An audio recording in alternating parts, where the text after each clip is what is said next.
പാതി വഴി പിന്നിടുമ്പോൾ മനസ്സിൽ നിലനിൽക്കേണ്ട ആദ്യത്തെ ചോദ്യം ഇതാണ്: ഞാൻ ഉണ്ണീശോയുമായി എത്രമാത്രം അടുത്തു?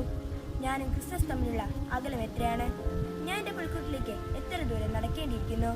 മഹാനായ അലക്സാണ്ടർ പോപ്പ് ഇപ്രകാരം പറയുന്നുണ്ട്: 1000 ബെത്ലഹേമുകളിൽ 1000 ഉണ്ണീശോമാർ 1000 വട്ടം പിറന്നാലും നിന്റെ ഹൃദയത്തിൽ യേശു ജനിച്ചില്ലെങ്കിൽ അതുകൊണ്ട് എന്ത് പ്രയോജനം? ക്രിസ്മസിനടങ്ങുന്ന വിലയിരുത്തേണ്ട ഒരു ചിന്തയാണിത്.